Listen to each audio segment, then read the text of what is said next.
Welcome, dear friends, fans, and fellow aficionados of leadership excellence. Thank you for joining us here on this episode of Leadership and Loyalty Tips for Executives, where today we're going to look at innovation.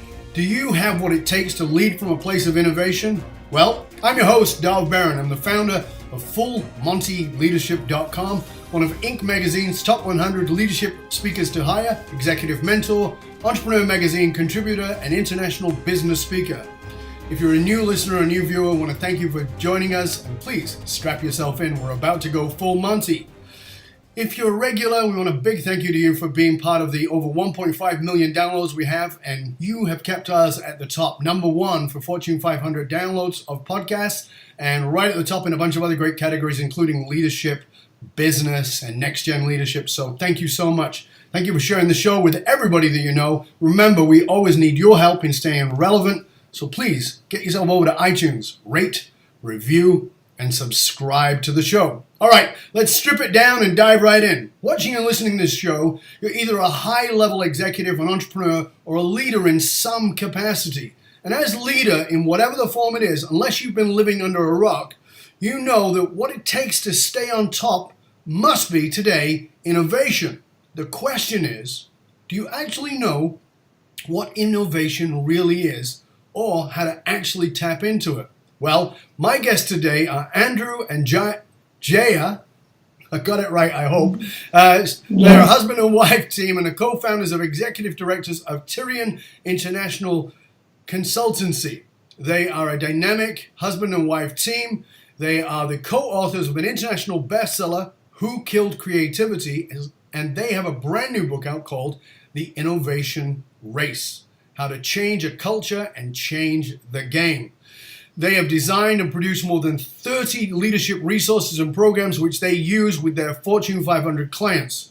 Together, they offer a guide to innovating for the sake of making life better for diverse customers, making work more rewarding for employees, and enjoying long-term business success. Based on prevailing estimates by economists, up to 80% of business growth comes from, you guessed it, innovation. A word that dominates so many company culture mission statements, and yet when companies keep churning out these tiny little novelty things like purple ketchup or tiny cell phone tweaks, it doesn't really seem like innovation has much point, or even that people know what it is, because it seems like what people are calling innovation is merely a tweak. So, ladies and gentlemen, put your hands together and please welcome Gaia and Andrew Grant. Woo! Crowd goes wild. Welcome. Good to have you here. Good to have you on the show. Thank you so much. Thank you very much. And here's the book, folks, boys and girls. There, so you can see it. That's the new book. And I want to thank you guys for making sure that this got to my doorstep in a bag that was very wet when I found it. But the book was good. So it's good. It's good to have you here, guys. So let's let everybody in. First of all, you are from Australia, but right now you're over here in North America, or you came over for the inauguration. Is that right? Well, that's why we're not in the US right now. Right. So it's good to have you guys here in North America with us. It's really good. Now, your first book was Who Killed Creativity? How does that go from that book, which was an international bestseller, did really well with that? How do you make that shift over to this? Is it a natural transition for you guys, do you think? It was. When we wrote Who Killed Creativity, we really wanted to look at what were the things that were blocking creativity. There are hundreds of books on creativity, sure, hundreds of steps on creativity, but no one was really dealing with the issues of what makes people creative or what blocks people being creative. So that was really down this end of the continuum. People were struggling to be creative, and so we were wanting to teach them the concept of creative thinking. And that was a great book, and it gave people ideas how to be creative, what blocked them, and then a design thinking methodology. But we wanted to go deeper than that and start looking at the innovation and the innovation culture and find out what is it that creates a culture within a company that allows people to innovate. And of course, innovation is the end process of creative thinking. It's the actual coming up with the idea and making it work. rather than just have hundreds of ideas. So the innovation concept was a nice follow-on from creative thinking. And we wanted to theme both books with different themes. The Who Killed Creativity is about a CSI theme, and the Innovation Race is a reality show around the world looking at what makes countries and cultures more creative. That's really cool. So let's go there for a minute. Is there, like, you get to speak internationally, I get to speak internationally, I get to speak in different countries. And I was just recently having a conversation. I'm going to be speaking in Iran in March of 2017. In February of 2017. And I was on the call with the people who were bringing me in, and we were chatting about things. And I said, talk to me about the top challenges that you face as business people in Iran. I mean, aside from the normal stuff that you would imagine, like sanctions, at a leadership level, what are the challenges? And the answer I got back was very simple.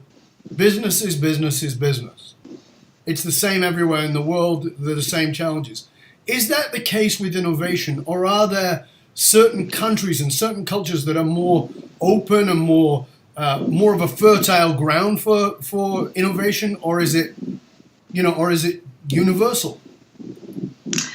I think we can answer that in two ways. I mean, yes, business is business, business is business, because it's particularly come from a Western cultural perspective. Mm-hmm. So we do bring ideas of our ideas of innovation, that is, that we're all about pushing the boundaries and exploring and coming up with breakthrough and new ideas. That's a very Western concept. But when we're operating in different cultures and different countries, there are different cultural elements that arise and very different ideas about creativity and innovation. So you'll have, for example, the concept of jugged innovation from India, where they believe that you don't have to have a lot of resources and you don't have to have the funding and the seed funding and the startup money and the venture capitalists to have a good innovation. But in fact, it can come from a place of need.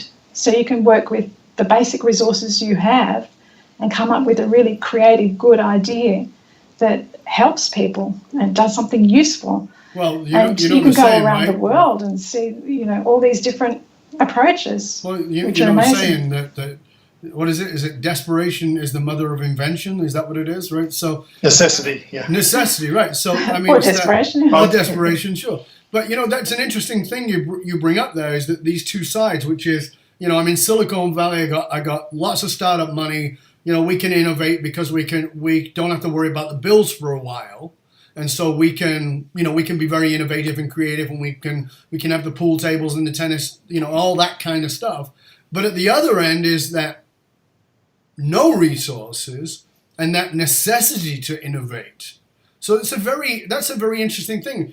Would you say that the processes in this book work better for one than the other, or are they more universally applicable to whatever it is? I think that, in fact, what you need to do is look all around the world at all the different perspectives and bring them all in, because they're all unique and they're all important. Mm-hmm. So we can look to India for their ideas and incorporate their ideas in what we do. We can go to Japan, where they're not necessarily coming up with the most unique or original ideas, but they're very committed to follow through and implementation. And therefore, they're ranking very highly in innovation, global innovation scales. You can look to Scandinavia, mm-hmm. where they're very good with social innovation and very aware of how to develop their culture socially. And therefore, they're ranking very highly on innovation scales. So there's so many places we can talk about. What we're getting into now is different categories of innovation. Mm-hmm. So you might have a technical innovation, but you might have a social innovation.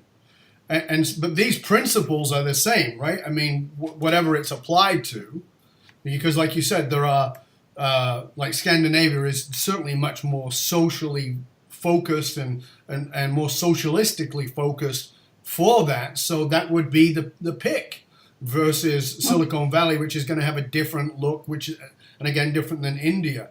I love this because, as I said in the opening, I think innovation is vital. It's not my opinion, it's the fact, and you've written a book about it, which is great. But one of the things I said in the opening is, and I'm sure I hope you would agree, maybe you won't, and that's fine, but it seems to me like people don't really understand what innovation is. It is, we had a chat beforehand, long before we were on air, about how people think a tweak is innovation, but a tweak is a tweak. So help our viewers, our listeners, to grasp what is the distinction that makes something a tweak, a creativity, or an innovation? What is the difference? Help us to grasp that. Well, I think, first of all, you're absolutely right. The word innovation and creativity have been both overused. I remember we lived in Bali, Indonesia, many years ago, and the concept of a villa was $1,000 a night room. Now, everyone in Bali sells villas, even if they're $10 a night. So the idea of a luxury, idea of a villa has been completely gone. Everyone uses it. You cannot believe how many companies have innovation in their mission statement, as you said, but it means nothing. Or how many companies have innovation as their throwaway tagline, or somewhere in their statement, and it's just a word that's thrown in there now. And I remember working with one hotel chain that said they took innovation out of their mission statement 6 months ago because they weren't genuine about it. And I really thought that was bold for them to do that. Of course, they were innovative, but it wasn't their number one thing.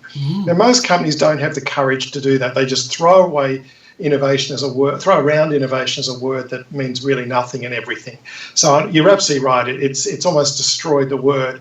But if you look at that process again, and if we play with some of the countries, and I'm very generalizing here about a culture, you take America that's very good at ideating. Lots and lots of ideas, and you can only see this when you've traveled the world, but a lot of people in America are full of ideas, very optimistic, very flexible, lots of great things, but then when it comes to actually implementing them, maybe not so brilliant at that. But then you hop across to Japan and you don't see lots and lots of ideas, but as Jaya said, when the boss says we're going to implement this one idea, you can guarantee the Japanese people will implement it. They're a high commitment society. So in terms of how does the innovation work, it's got to start with the ideas and the creation and the ideation, but then there's got to be a follow-through process where there's a commitment to actually implementing it and making it work. And that's why we want to look at innovation around the world.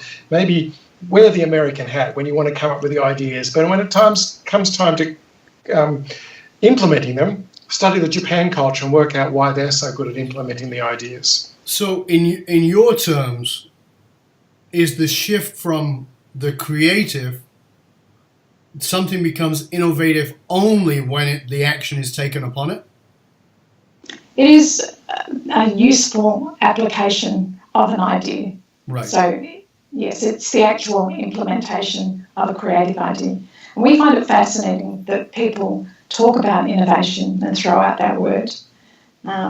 But they don't commit to being creative. They don't realise that in order to be innovative as an organisation, you have to have creative people and you have to have creative process. So you have to be able to develop that creativity to come up with the novel ideas in order to implement, in order to innovate. Yeah. So they're all very closely connected. Very much hand in hand. That's why I asked you about the first book and versus the second book, because it seems to me that they're very hand in hand. And that one doesn't work without the other. I had a guy work for me many, many years ago, and he came on as a marketing guy, had done some good work with other people. We brought him on. I fired him within 5 months, not because he was a bad guy. Don't get me wrong. I actually really liked him, and he was incredibly creative. But the problem was he'd throw a new idea at me every day, at least one idea, usually 2 or 3.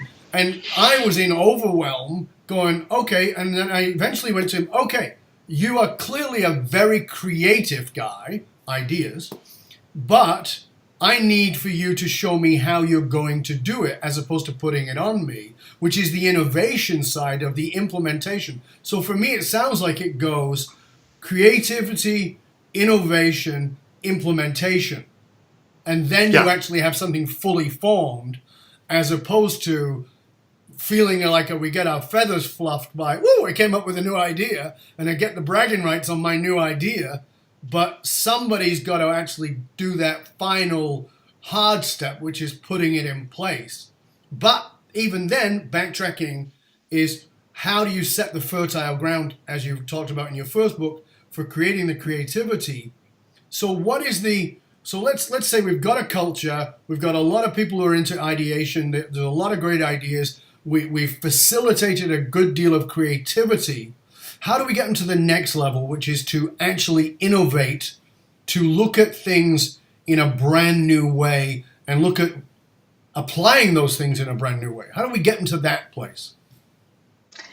That could be a challenge because, yes, you can have, as you said, highly creative people with great ideas, but until you're actually applying them, they don't become innovations. So what you need to be doing is there's a process you need to go through. So once you've identified what is the best idea and narrowed it down, that's a process of prioritization and culling, deciding, what will actually work in practice, what's useful, what can be applied quickly, what can be applied without too many resources, or whatever the parameters are. Once you've done that and identified the best idea or ideas, then you want to prototype them. So you want to actually set up models that will help you to test them out and help you to get a feel for whether they're working. You want to go back to your user and talk about, does this work for you? Is this something you can apply? What would you do differently? Do you have any suggestions on how it can be improved?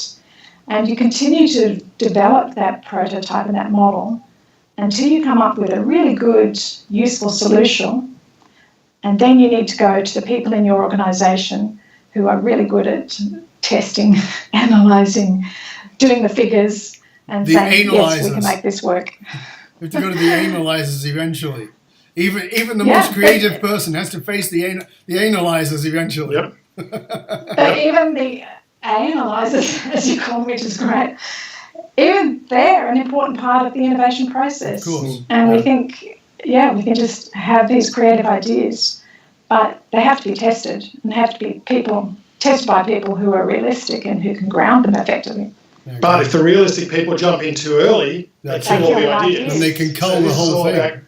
We talk a lot about team creativity. You've got the original person that might define the problem or find the problem. They're a real problem solver. They're very dominant. They're quite controlling, and they'll go out and say there's a problem. They'll fix something even if it's not broken. They'll find a challenge. But then they need to butt out, and the ideators then come with lots and lots of ideas. And then it needs to find out, will the people accept it and will it analytically work? Now, if anyone jumps the gun on those or comes at the wrong place, the process doesn't work. No. So we have to be respectful of each of our own strengths. It's a bit like playing on a soccer team or a football team. Mm-hmm. So let's dive a little bit deeper into innovation, because there's a word that Clayton put forward that's become a very popular word, which is disruption.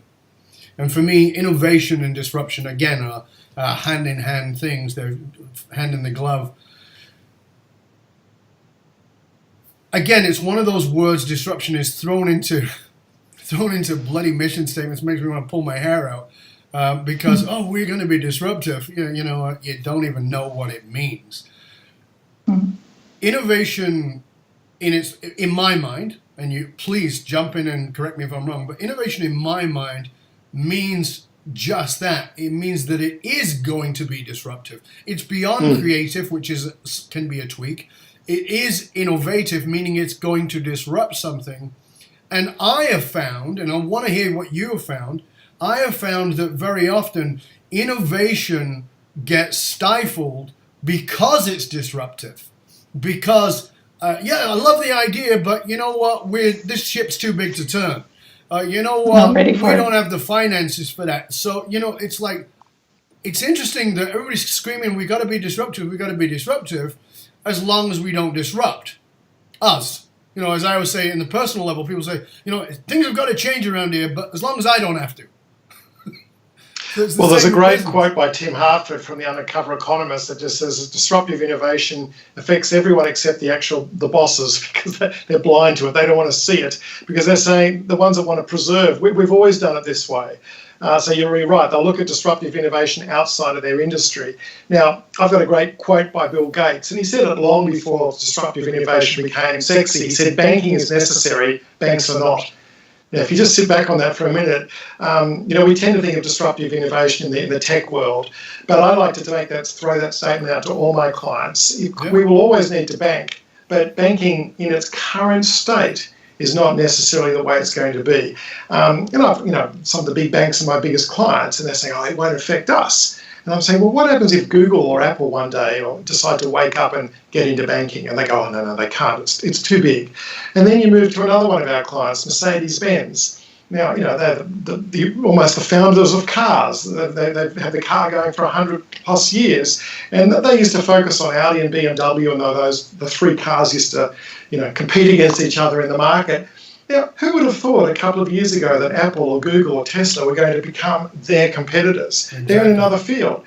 So Mercedes are now saying, and I think the chairman is saying, we have to be defined by our future, not our past. Right. So there's a classic case of a company that has been resting on its laurels for its past, saying we're 100-something years old, we can't be touched, we're the biggest, we're the best. And now the chairman's saying, bad luck.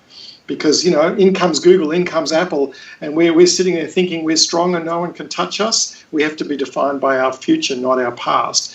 And so Mercedes are now saying, well, it's not about, here's the same example, cars are necessary. You could say mobility is necessary. Exactly. But cars as the way we know them are not. No. Because what we're seeing in the luxury car market is the average millennial, their idea of luxury is an iPhone, not a car. So they're not going to be saying that, I don't want to drive a luxury car. I'll have a self-driven car. It'll pick me up when I call it on my app. So even the big car companies that have been established for so long are recognising disruptive innovation and realising that they've got to redefine this concept of what is necessary and what is not necessary. You brought and it's happened to every industry. Yeah. And I was just going to go back to your idea about people aren't really ready for disruptive initiative.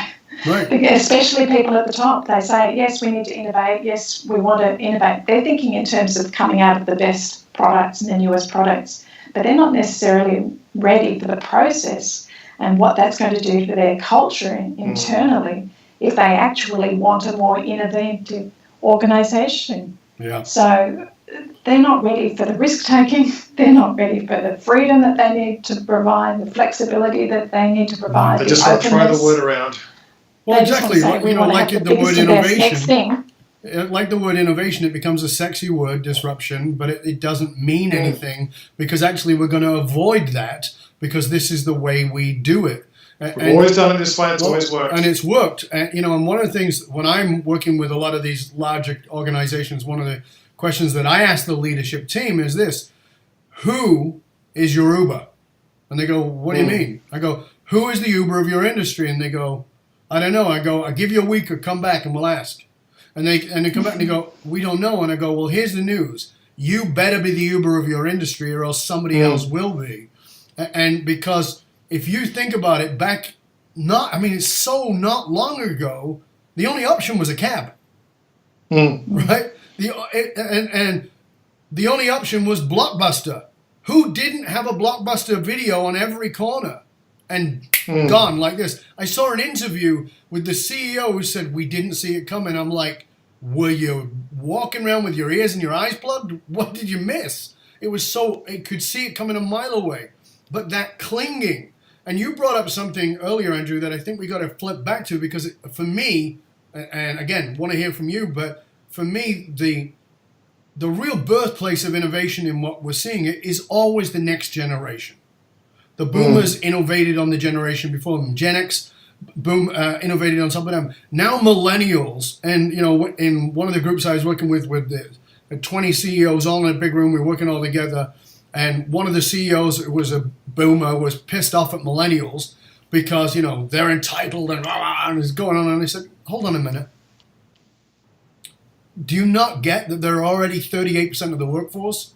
That 10,000 baby boomers a day are leaving the workforce, and whether you like them or not, they are your employees, they are your future leaders, and they are your customers. And he goes, well, one day they're going to grow up, and they're going to want to get married, and they're going to want a house and a car and a boat. And I went, no, that's what you wanted when you wanted to grow up. They don't have the same value system, so they're looking for ways for things to be innovative, for things to be different. One of the guys in that room owned car dealerships. And I said, and you're the number one in trouble. And he goes, why? I go, Millennials don't give a crap about owning a car. When I was old enough to get a license, I wanted my license now. I wanted a car now. Most people have got millennials living in their basement who are 28 who don't have a driver's license. They don't care. The value systems are so different. But those value systems, we can rail against them, or we can bring those in and say, these kids have the seeds of innovation. Not just the creativity, but they're saying, no, we don't want that. No, we don't want that. No, we don't want that. We want this. It doesn't exist yet. Well, let's look at all we got rid of. And that's what I'm hearing you say. And I think it's a really important thing that I want to drill home for our viewers and our listeners, is to really take a look at innovation and disruption from a whole other place, not just from a place of how creative are our people, because as you said, that can often be flaccid. It doesn't actually do anything, but rather at the world, the market, the world of business is going to demand innovation and disruption. And if you don't get on it, you can stand on your laurels all you like. This is how we've always done it, but you'll be doing that in the soup line. So I think, I really think it's important what you're bringing home here. And I think it's really vital. So let's go to that. How can today's leaders who are 45 to 65, so they're the end of Gen Xers, they're the baby boomers, how can they best facilitate and support innovation in their workplaces? Well, first of all, I think you hit the nail on the head. They've got to recognize it, because they're putting their values on the next generation, which is just suicide for them. But I think what some of the research we've got in our book is that when they ask managers what they think their employees want, their managers said they want a better higher pay. When they asked millennials what they want, the millennials said, we want meaning and purpose.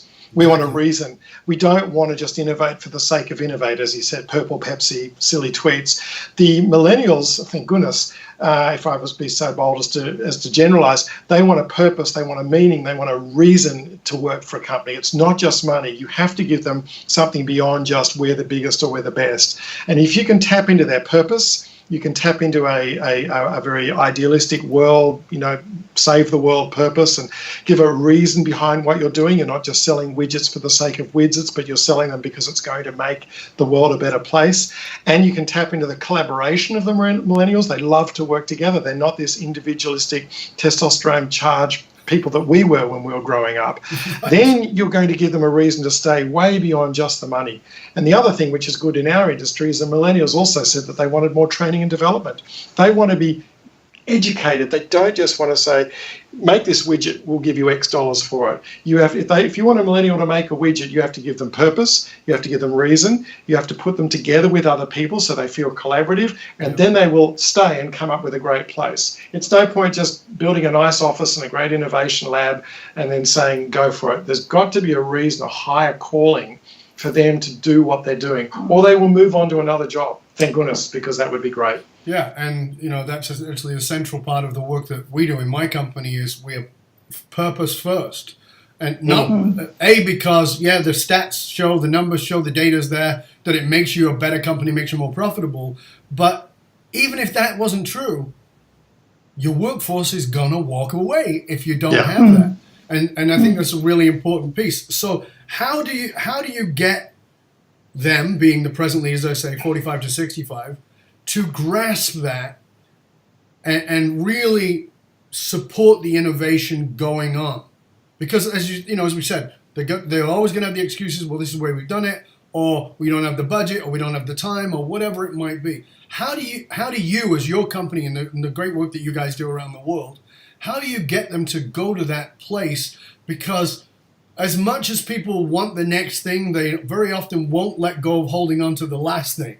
How do you get them? How do you pry their fingers off and actually get them to go to that innovation? Give us a few tips so that our listeners, our viewers who are leaders can, hopefully pry some of their own fingers off and move forward. Well, I think often for that older generation and for the people who are more conservative in their approach, or they're more business focused and profit focused, what you need to do is go to the bottom line and say innovation actually contributes to business success. So your company will be more profitable if it has a purpose and if its innovation revolves around a purpose. Mm-hmm. It has been shown, and Bain & Company has done tests on this or analysis on this, and they found that companies that innovate with a sense of purpose in particular have better decision-making processes, they're more productive, and overall, they're more profitable. Yeah. So it's easy to prove that innovation contributes to business success. And as you said right at the beginning, up to 80% of new ideas and innovations contribute to growth. So I think it's quite easy. And there's the scary thought of disruptive innovation at the end, as you said, for that leader that won't accept it. He only has to look at the taxi versus Uber, the hotel versus Airbnb. I know those two topics have been overdone, but I just love the fact with the taxis, they had the chance to create Uber. They did in Singapore. Singapore and Malaysia created a thing called Grab Taxi, which was, I think, almost slightly predated Uber. So when you ask Singapore taxi drivers, are they threatened by Uber? Their answer is no, because they did everything that Uber had already done, and it worked fine. They were cheap, they were friendly, they were clean, they were comfortable, they were accessible, and you could track them on an app. So it's not as if the taxis didn't have the opportunity. They had the first mover advantage, but they sat back on their high laurels saying, we can't be touched, we don't need to be touched, we can do whatever we like. I mean, I know concierges in America that have been banned from mentioning the word Uber because the taxi company has such a monopoly on the hotel. So this is the desperations of a last crying company or organisation that hasn't faced up to reality. So it's sad, but that's the reality of the evolution of life. And if they can't see it coming, then those leaders won't have their fingers ripped away from the pole. They'll just slowly drop off as they die. I think that there's in every generation, you're always going to have the Luddites who are clinging and not going to let go. And you're always going to have the innovators. But what we're trying to do here is have those people who are holding on but not so tight, but afraid to let go. Yeah. You know, they want to move towards innovation. They get that we've got to go to innovation. They get the Uber, the Netflix, they get, you know, Airbnb, they can see it. It's obvious that there's no, you know, they're not arguing with it. They also see that what they've done has worked, but it's not going to work for too much longer. I'm trying to give those people a way. Say, what would you say to them outside of, you know, the stats we just talked about, that obviously it makes you more successful? What would you say to them if you were saying to them, okay, go back to your people? What would you tell them to do? Not to say, but to do. What would be the first thing? Well, I'm going to let Joe finish this one, but I'd start with saying that here's the mistake we make. We put people in a room for a hackathon. We create an innovation lab. We tell them they have to be innovative, but we do absolutely nothing to create an innovative culture. So we worked with one company that they had our workshop for 2 days. We took them through creative thinking and design thinking. And then the boss stood up at the end. He was so inspired. He said, I'm going to give $50,000 to the best group that comes up with the most innovative idea in the next year. And sure enough, I followed up in the year. They gave them 0 tools to do it. So it was just a nice idea. We're going to give you to come back with an answer. We've worked with another company, a huge insurance company that has one of the top floor innovation labs you could ever see. It must have spent millions of dollars on it. It looks fantastic.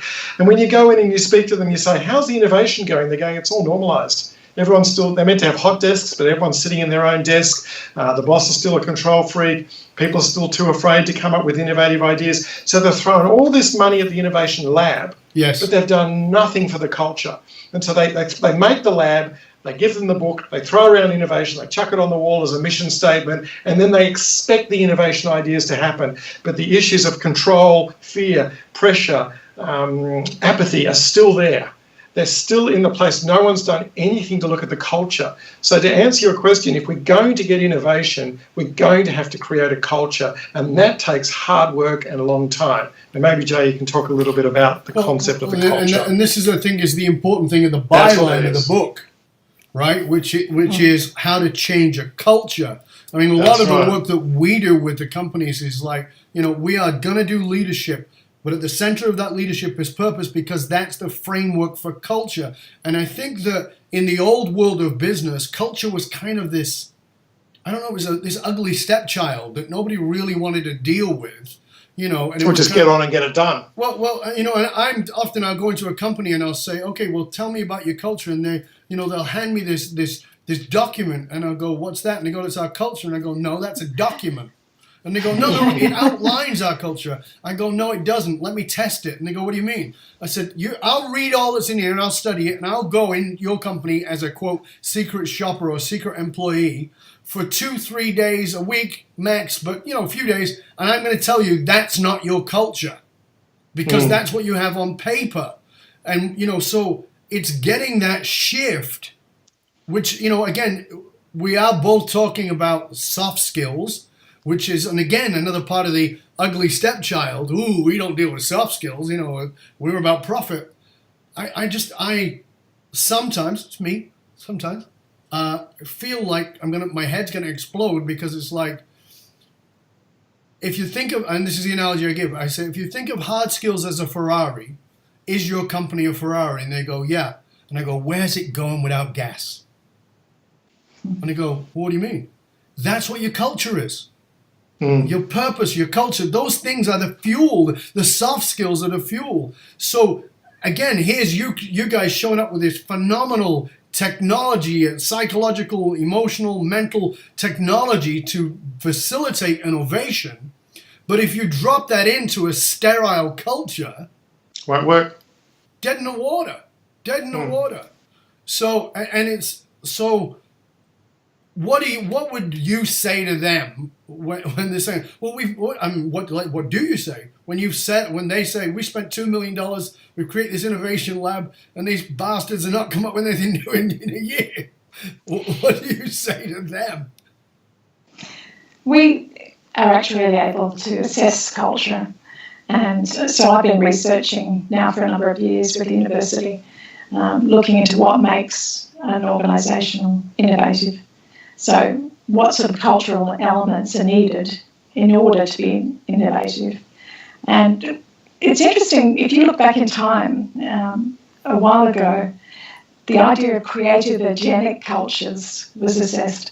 So it was the idea that there are particular regions around the world where highly creative people were able to develop. Yes. And they've looked at these areas and tried to work out what are the common cultural factors that have contributed to their success. And we've sort of distilled, there's 9 factors in total, we've distilled them down to 4 major factors. And those 4 factors are freedom, flexibility, openness, and collaboration. So where you have a democracy, for example, you will have more creative ideas that are able to develop it because people feel they can push the boundaries and they can try things and take risks. Where you have more flexibility, so where there is the ability to try something and fail and try again without worrying about the consequences, then that makes more creative individuals and more creative cultures. Where you have more collaboration, so people working together and sharing ideas, that and able to actually work towards solutions collaboratively, that creates to more innovative cultures. And where you have more connections, more openness, more diversity. So you think back in Europe in the Renaissance, there was a lot of diversity, a lot of different ideas, but also close connections through proximity. And there was a lot of sharing of ideas and building on ideas, whereas more isolated cultures didn't have that opportunity. So these are all important factors, these 4 factors. But then I've gone on to do more research to develop those concepts and to say, well, okay, is openness on its own enough? And actually what you need to do is look at the antithesis of that as well. So as well as openness, you need some control. So you need a boundary. So you need to be you need to know where the boundaries are so that you can... You need to know where the boundaries are, because you can have too much openness. That creates chaos, anarchy. Yeah. You can have too much control. That's oppressive and stifling. But you need a bit of both. So you need openness to come up with those creative ideas, but then you also need some control in order to have the follow-through and implementation.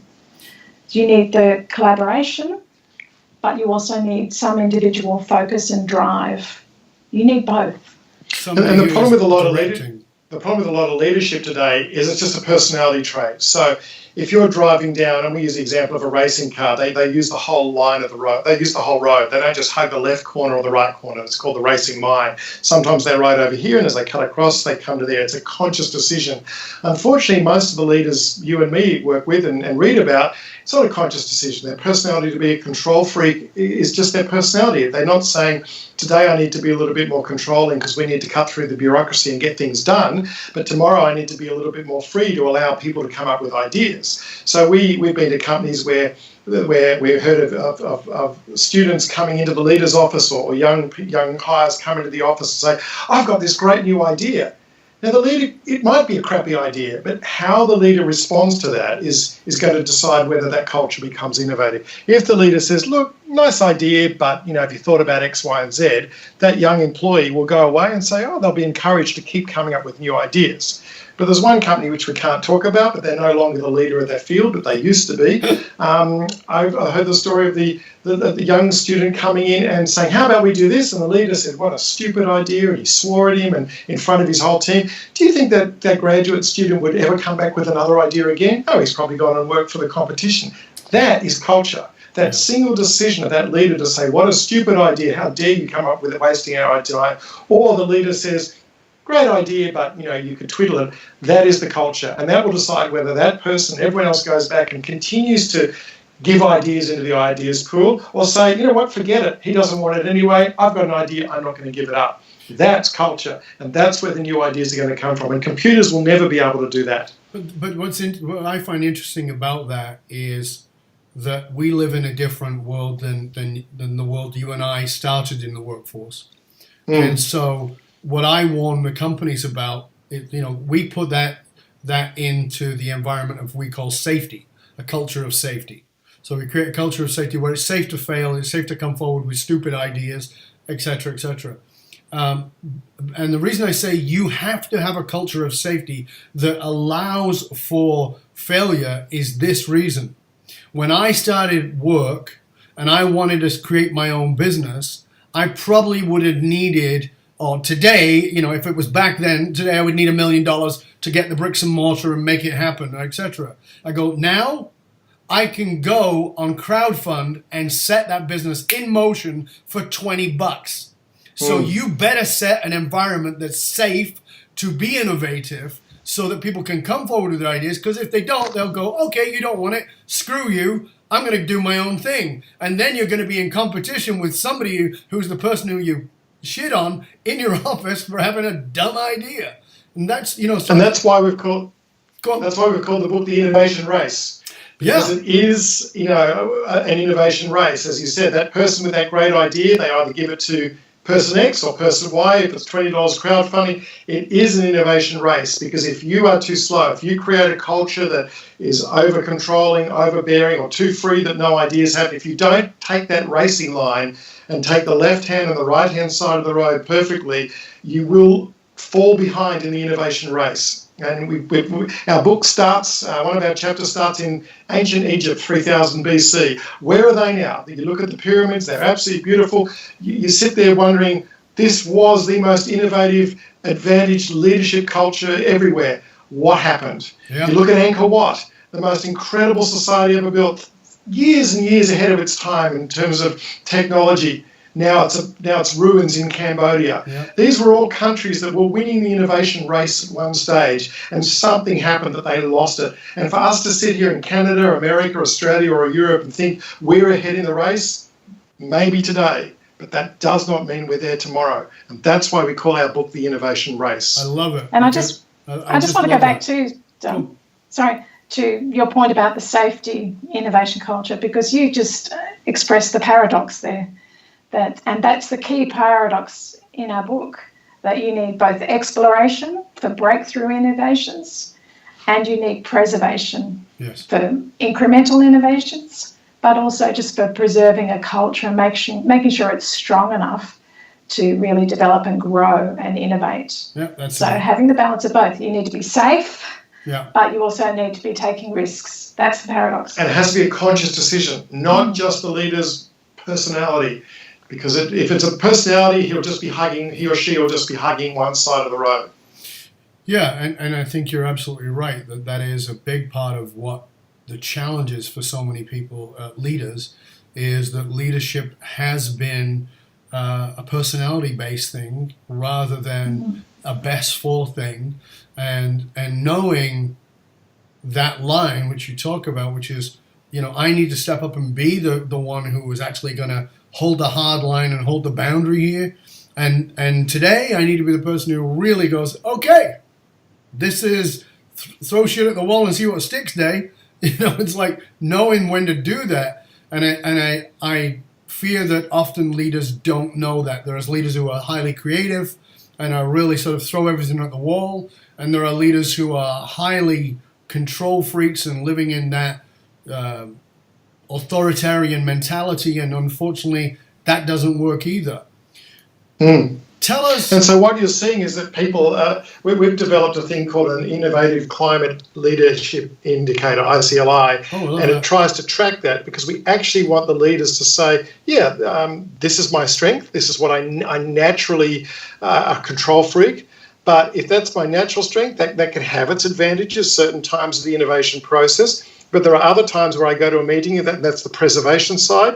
There are other times when I go to a meeting where I need to allow more freedom and people to share their ideas. And that's back to that innovation race concept. It is about picking the right line. And if we've picked on Uber and Airbnb, and so we may as well pick on the other one that everyone overuses, which is Apple.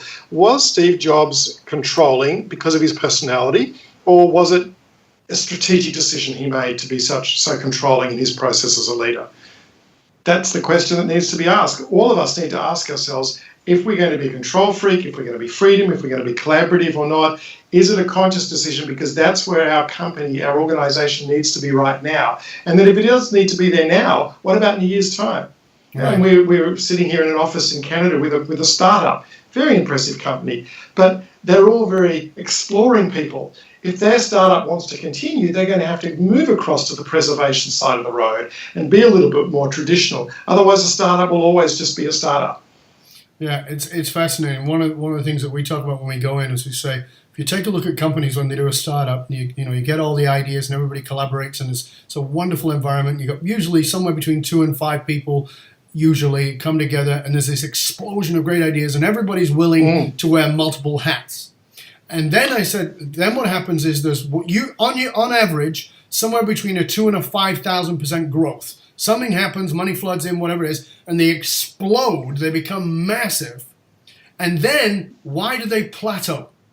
Why do they plateau? So you've gone from 5,000% growth to now we're at a 2% growth, and most of that's in cutbacks.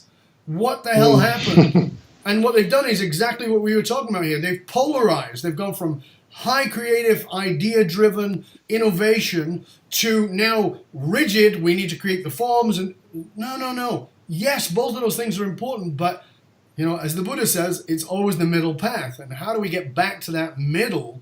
And what I'm loving about what you're talking about with this innovation race is exactly that there's got to be room for both. We've got to find room for both. We've got to create the space for both, because both are needed.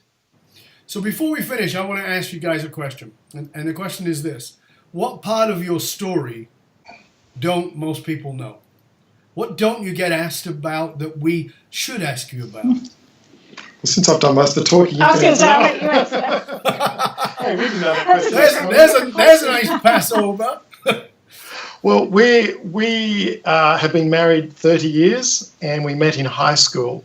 So it is interesting analysing ourselves on this paradox. Jaya is much more of the ideas person, and I think they're a bit crazy at times. And so she's definitely down the exploring side of the road. I mean, I remember our first trip overseas when we were in our 20s. Jaya came back with a map of the world and about 50 different countries on it. I said, yeah, well, watch the real estate agent laugh when you... Not the real estate. Not the travel agent. Sorry. Watch the travel agent laugh when you go into the shop and say, I want to do that. And the travel agent was very, patient, and he came back with a ticket worth, tens of thousands of dollars.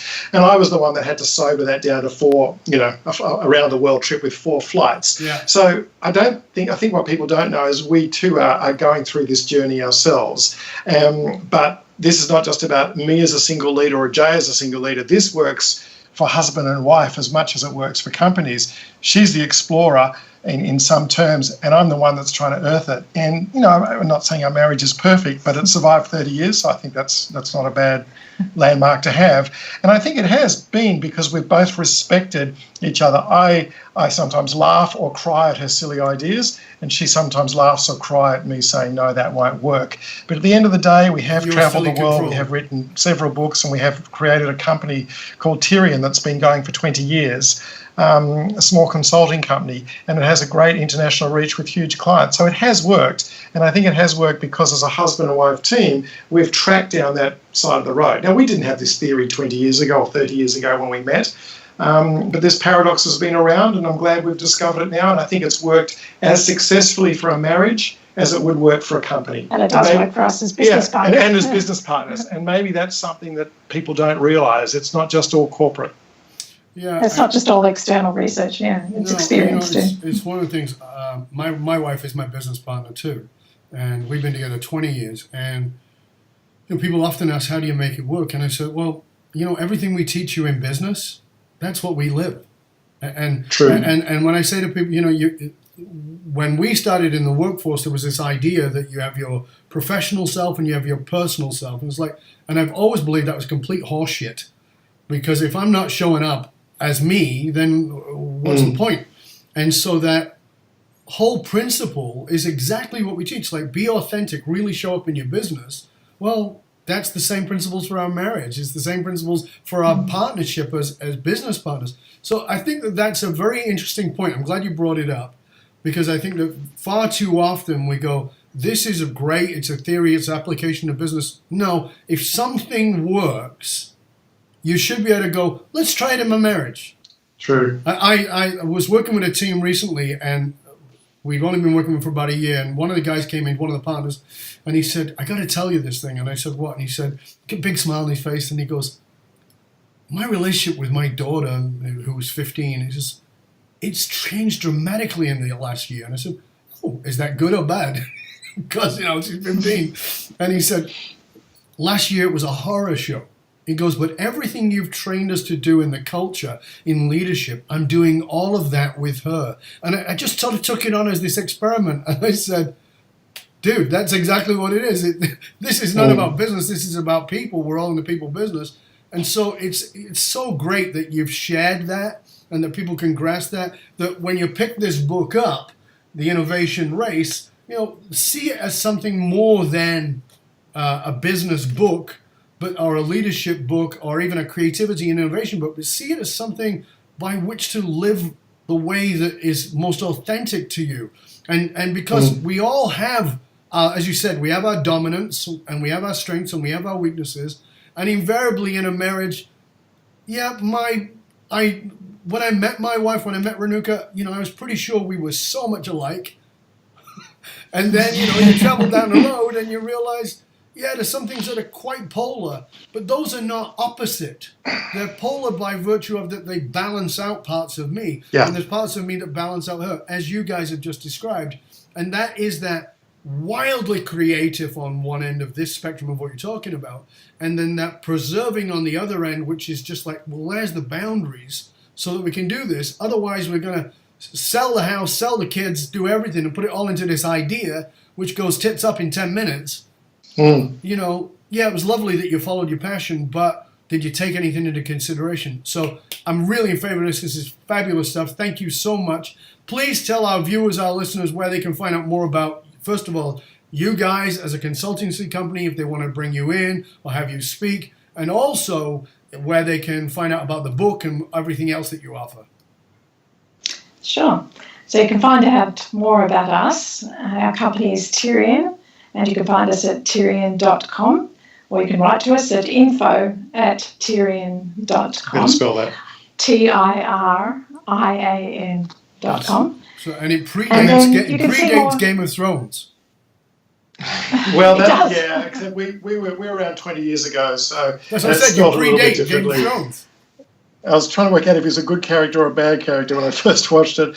But the other website is The Innovation Race, with hyphens between The Innovation Race and whokilledcreativity.com. So The Innovation Race with hyphens.com or whokilledcreativity.com. So we've got on each of those websites the book, webinars, games, simulations that you can download, and all the workshops and keynote talks that we can give. There's a TED Talk if you didn't get enough in the last 50 minutes, a couple of magic tricks to understand exactly what creative thinking is. And I love the way you started this whole session by talking about creativity leading into innovation. And we feel very comfortable that both our books, Who Killed Creativity and The Innovation Race, bookmark this whole process that people go through. But I also think it's wonderful, as you said, that this is a life skill. The Innovation Race is more of a business book, but it is a life skill that one needs to understand, because whether it's leading your daughter to become a better daughter or leading a multi-million-dollar company, it's the same concept that you need to do. Absolutely. Well, I want to thank you for being here. I want to thank you for everything that you shared. It's been wonderful having you too. I hope you'll stay right to the very end. I just want to sign off and say goodbye, and then I'll come back afterwards and say goodbye to you. So Sure. Thanks for being here. It's been great having you on. And again, make sure that you, dear viewer, get yourself over to the Innovation Race. That's the, as in THE, dash innovation dash race.com, innovationrace.com, where you can find out more about this great book and all about all their other things. They've given you the other websites. We'll make sure that we post the URLs for each of those for you. Meanwhile, if you are truly serious about having the kind of laser beam clarity that will put you in your purpose and create a cause, purpose-driven organization that magnetizes the greatest leaders to you, to becoming the leaders not only that they want to be, but they need to be, then come over and reach out to me at fullmontyleadership.com. And also, please stop by matrix.fullmontyleadership.com. Matrix, like the movie, matrix.fullmontyleadership.com, where you can get my Authentic Leadership Matrix self-assessment tool. It's $197 value. It's yours absolutely for free, where you can test yourself and find out the 5 areas of leadership, of authentic leadership, and where you really stand. Again, my name is Dov Baron, founder of fullmontyleadership.com. You can find me at Twitter by going to @TheDovBaron. You can find me on LinkedIn just by my name, and on Facebook, Dov Baron Leadership. We're on YouTube, as you know, and of course on iTunes. Search us out, find us, share us, because hey, we've got to share the wealth, so get out there and do that. Till next time, this is Dov Baron saying, stay curious, my friends. Stay curious about how you can let go a little more and innovate. This is Dov Baron, and I am out.